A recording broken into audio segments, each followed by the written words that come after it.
YouTube, what is happening? It's your boy DJV Reviews back again, and this time not doing a review, but I just wanted to kind of show you guys what my gaming setup looked like, and where I also watch movies and just kind of watch any content. This is pretty much where I'm at day-to-day TV watching, Hulu, Netflix, all that good stuff, right? So obviously the standout of everybody's setup is their TV, and I have the LG C9 77-inch OLED.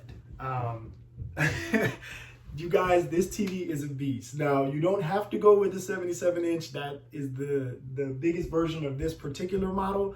And the only reason I went with that is because I had a 65-inch Samsung QLED prior to this, or before this TV, and I wanted to upgrade to something a little bit bigger. So when I started doing like my research and looking into what type of TV I wanted to invest in, I really did a ton of research before buying this TV and seeing if it was going to be the right fit for me. I obviously went and seen it in person and checked it out to see like what all the features were and what this TV was actually capable of, because there was a lot of talk around getting a TV that would sort of future-proof itself, and the LG literally checks all the boxes for future-proofing and picture quality and sound, and I'll talk a little bit more about that. I definitely plan on doing a review of just the TV itself, but I just wanted to give you guys just a quick little few points about things that the C9 is actually capable of. So again, this is the C9 LG OLED in a 77-inch. And the reason I invested in this TV and the reason I was super excited about, purchasing this TV was because it future-proofed itself by supporting HDMI 2.1, which the new consoles, the new PS5 and the new Xbox Series X are both going to support HDMI 2.1. So I got this TV a little over a year ago now, and when I got it, it was around $5,000. So it was not cheap. You pay a premium price, but you are getting an elite product. Like, this thing is absolutely amazing. The picture quality is absolutely astounding. And just a little bit of background on the OLED versus LED LCD TVs. The thing that's cool about the OLED TVs, and the reason why the picture quality is so much more amazing, in my opinion, or you can just get a better picture overall, is because the pixels on the OLED TV are self-illuminating. So what that means is each pixel is individually lit, no pun intended. But the cool thing about it is they're individually lit. So what that allows it to do is on scenes that have, it really can help with deep blacks. And what that means is when this thing goes into a scene where it cuts to a black screen in a movie or a show or whatever, this TV literally looks like it is shut off. It looks like it's turned off. It is a complete black screen. It just looks amazing. And again, with those self-illuminating pixels, it just creates an amazing, the contrast of the picture, the picture quality, the brightness, everything just looks absolutely amazing. So that is really what you're paying for with OLED, is you are paying a premium price, but you are getting something that is definitely delivering. Again, now this is a 77, so you don't have to go with this size. It also, I believe, if I'm not mistaken, it's still in a 65 and then also a 55-inch, which are significantly cheaper, right? You're paying for size, same panel and everything if you go with the smaller size, but it is super, super dope. I love this TV. The reason, again, why I got it was it supports HDMI 2.1, which is the new thing now, where right now, currently we have HDMI 2.0, which gives us about 18 gigabytes per second, which is essentially the speed of the cable being able to send a signal from the device to the TV, which then transmits what you get with the picture quality, right? Which we all have seen is 1080 and then also 4K. But the cool thing about HDMI 2.1 is now it's going to be able to support 4K at up to 120 hertz or 120 frames per second, which our current HDMI 2.0 cannot get to. So that's the cool thing. This TV has 4 HDMI 2.1 ports on it. So that was another thing that pretty much had me sold, because initially I was looking at a Sony OLED, but at that time the OLED that I was looking at for Sony didn't have HDMI 2.1 on any of its ports, and still amazing picture on that, but it just didn't have the support and the future proofing that I was looking for, because I knew I was going to be investing in the consoles that are coming out here in just a few weeks, right? I was fortunate enough to be able to get both the Xbox Series X and the PS5 Got them both pre-ordered, so I definitely will be doing unboxings and reviews on those guys for you too when they get here. Hopefully I'll be able to get my hands on it at launch, but we'll see. With how crazy everything was, I don't know if that's going to happen. Anyway, I'm still so glad that I was able to, I got this TV and that I have the full future-proofing setup for this TV and for the next-gen consoles. So a couple things I want to talk about that I have just as part of my setup. I have just the standard Xbox headset. I have the JBL Pulse 4 Bluetooth speaker. Love that speaker. It has great sound, and then it emits like this. It has these LED lights in it that just sort of give it a really cool look, and it's very simple, and you can change the different colors and different things on here. So huge fan of this. Again, JBL makes great speakers, and they really pack a punch. Awesome sound in just this very small Bluetooth speaker. So love the way that looks. Even when it's not on, it just fits right in with the setup. So I really like how that looks. But next up, guys, I have to talk to you again. One thing I forgot to mention, the LG C9 does support Dolby Atmos sound as well as Dolby Vision HDR, and it supports other formats of HDR too as well. But that's a big thing now because HDR has really become sort of a staple with your 4K TVs, not necessarily just OLED, but any 4K TVs that have now been out for quite some time now. HDR has been around for a while, but it's really starting to pick up now with Dolby Vision, and obviously with sound, Dolby Atmos sort of creates a theater, three-dimensional sound stage, right? So that's kind of a big thing now too. Going right into, Dolby Atmos and talking about that, I just invested in this guy right here, you guys, and this is the Sony. This is the TST5000. I had to literally write it down because I couldn't remember what it was. But this is one of Sony's top of the line soundbars that you can get. It's 7.1.2 channels, and it supports Dolby Atmos, which the sound, you guys, on this thing is incredible. Now, one thing I want you guys to know is that this particular speaker does not have support for rear speakers. So just keep that in mind if you're looking for a setup where whether you're going with a 5.1 or 7.1, or I think now they even have 9.1 channels, you're setting all these speakers up, just know this does not support rear speakers. So if you're looking for that type of setup, I probably wouldn't recommend going with this particular soundbar for that setup. But if that's not a big deal to you, this is an amazing soundbar. It does also come with the subwoofer you can see over here. I believe it's either 8-inch, I think it's an 8 or a 10-inch sub. I believe it's an 8-inch subwoofer, but this thing has some power. I mean, this thing, especially if you're watching movies that support Dolby Atmos, you are gonna get some premium sound out of this. I've watched a couple shows and movies on Netflix that support Dolby Atmos, and this thing literally vibrates the room. If you are looking for something that has awesome bass that is punchy and loud, and then has very clean mids, and just the mid-range on this thing is crazy. Listen to music on this thing is awesome. So it really checks all the boxes when it comes to what I personally was looking for. Now, again, you don't have to go with this particular soundbar. There are a lot of soundbar options out there.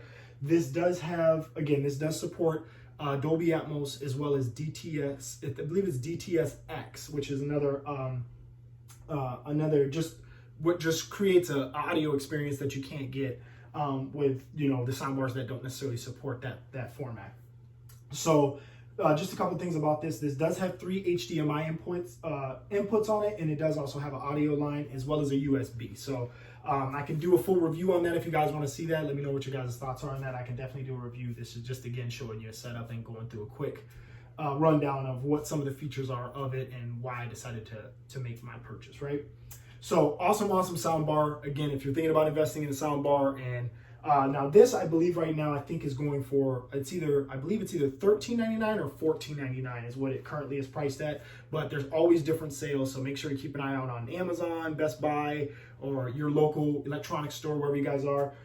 Keep an eye out because there are always sales, and a lot of places actually price match. So keep that in mind too. So awesome soundbar. A couple things that I have down here in my entertainment center. The Xbox One X, we're all kind of familiar with that. Obviously supports the 4K gaming, has a 4K Blu-ray player built in. So great investment if you have a 4K display. Even if you don't, you're still gonna get an amazing picture, but obviously if you're gonna go with something that supports 4K, I'd recommend making sure you get a 4K display or 4K TV, right? So next to the Xbox One X, I have that Apple TV 4K, and you guys, I think the Apple TV 4K is so underrated. If you are in the Apple ecosystem, the Apple TV 4K is a must-have. And what I mean by that is if you watch a lot of movies, especially right now with everything, with the way things are, we can go to the movies, but there's not really a whole lot of movies in the theater. Apple TV 4K brings all the movies to your living room. Absolutely amazing.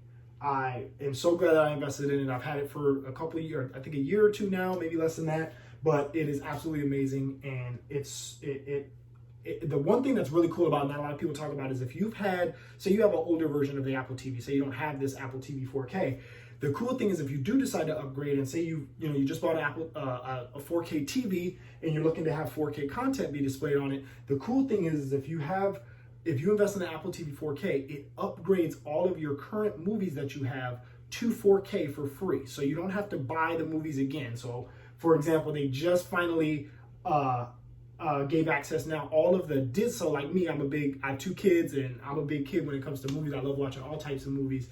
But all of the Disney movies that are on Apple TV are all just got a free upgrade to 4K. So say you bought a lot of movies digitally, and this is just Disney, I'm just using Disney as an example, they are all upgraded now to 4K and you don't have to pay anything else extra for that. Granted, if you have Disney Plus, that kind of takes care of that, but that was something that was really cool. So if I'm not watching Disney Plus and I'm just watching movies on my Apple TV, I'm getting, a 4K movie, right? So, or a 4K version of that movie. So that's one thing I really wanted to talk about. If you're thinking about investing in a streaming device, such as the Apple TV, and there's other great streaming devices out there too. I'm just talking about what I have personally with Apple TV 4K. Definitely worth the investment. Do some research on it. Again, if you got a 4K display, you can rent movies on Apple TV and still get them in 4K, and some of the formats also still support Dolby Atmos. So you don't necessarily even have to buy all your movies, but keep an eye out. I would definitely, if you're thinking about doing some research, thinking about buying a 4K display or a 4K TV, look into possibly getting a 4K Apple TV Apple TV 4K. It's definitely worth the investment. In the middle here, I have the Nintendo Switch. Everybody's kind of familiar with the Nintendo Switch. I'm a huge fan of the Switch. I grew up playing Nintendo games, Mario Kart, Mario. So it's like a nostalgic feeling every time I play that.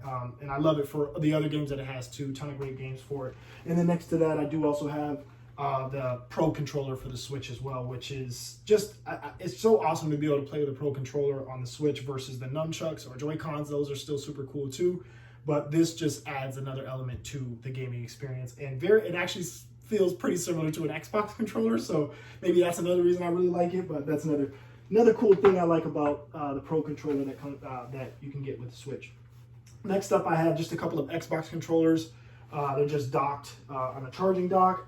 I have the Xbox Pro Controller Elite, the second series. Literally my favorite controller right now.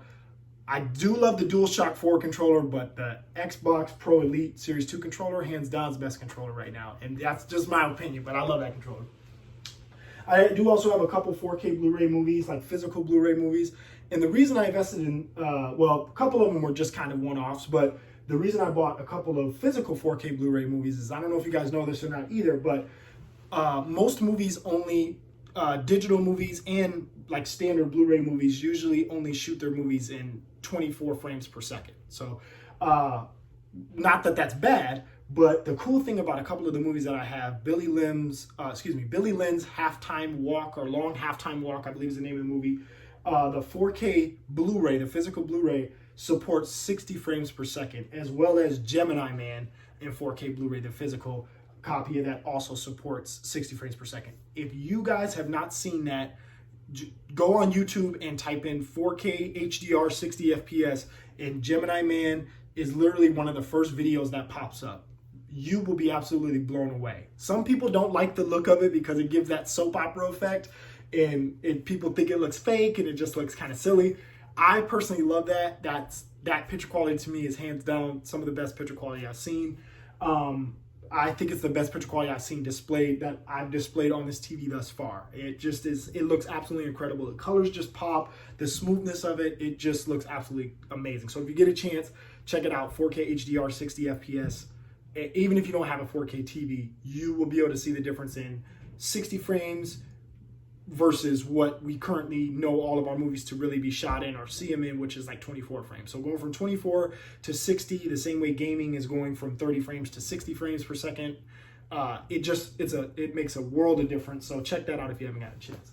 Okay, guys, that's it for my quick little setup, or I guess it's a little bit of a lengthy video, but thank you so much. If you made it this far, thank you so much for watching. I do want to also give a shout out to everybody who watched my last video for the LG, both the LG C10 48-inch, just my first impressions of that. It wasn't really a review, but thank you so much. I think we're already over 700 views on that video. And to some people that may not seem like a lot, but honestly, every view to me is awesome. Please make sure to smash that like button. Please make sure to subscribe to the channel for more content. I will be getting the Xbox Series X and the PS5. I got both of them pre-ordered, hoping that I get them at launch, but even if I don't, I'll be doing unboxings and reviews of those two as well. So stay tuned for that. Again, go over and give this video a like, smash that like button for your boy. Definitely helps me out. And make sure to subscribe to the channel, man. Hit that little bell too, because then you're gonna get you get the notifications when I upload new content. And I know y'all want that new content. So again, thank you so much. Thank you so much for watching the video. I really appreciate it, you guys. Let me know if you have any questions. Please hit me up in the comments. Let me know if you have any questions about my setup or kind of my take on some of the different, the different things that I've invested in. If you have questions about 4K or just, about the TV in particular, anything, right? Hit me up in the comments. I'll be glad to answer any questions. Peace.